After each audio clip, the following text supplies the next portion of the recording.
Okay, look, he even wants to die, I said. The oncoming car didn't even slow down. It came from quite a distance and wouldn't slow down. Why wouldn't this guy stop? Did he too have a couple of singers that were driving him crazy? It was obvious that the car was going to hit the deer again. Sinead ran for it and tackled it just as the car passed. It fell on its burnt side and made a sound that no one should ever hear. I'm sure he was convinced we were trying to kill him, yet we wouldn't let him do it himself. After another minute of arguing, we dragged the deer back to the car as it winced helplessly, looking at us. Joan got out and the three of us stuffed into the passenger side. The thing could just fit if I folded the seat back to the last notch. I am amazed a cop never pulled us over. The state didn't have a deer season, let alone a deer torture season. Oh my God, that's horrible. Let's buckle him in for safety, I joked. The deer responded by crapping all over my front seat. We'll skip the rally and take him to a vet in Lupton, she said.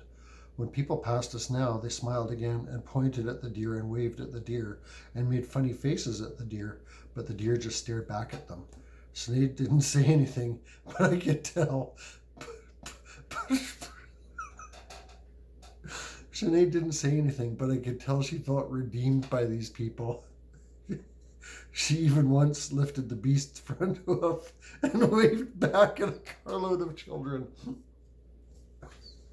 We pulled into Lupton at about 2. And stopped at a phone booth to find a list of veterinarians. There were 2 in town, but both of them were closed for the 4th of July. On Sinead's insistence, of course, drove the deer to the veterinarian's house that someone in Dolly's diner recommended. I'll never forget the man's face as we dragged the deer through his front door. Joan held an antler in each hand. I wish I could have been a fly on the wall instead of being directly involved with it.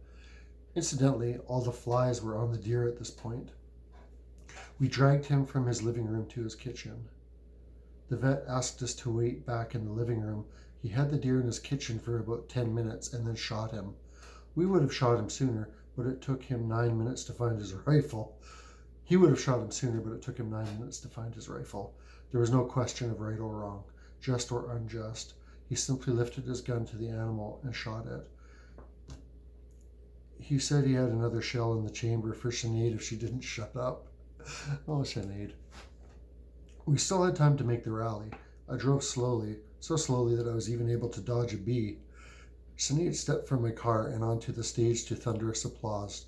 She paused, looked at me and sang. She sang beautifully, and I bet she did. Well, that was horrible, and we shouldn't laugh at that. So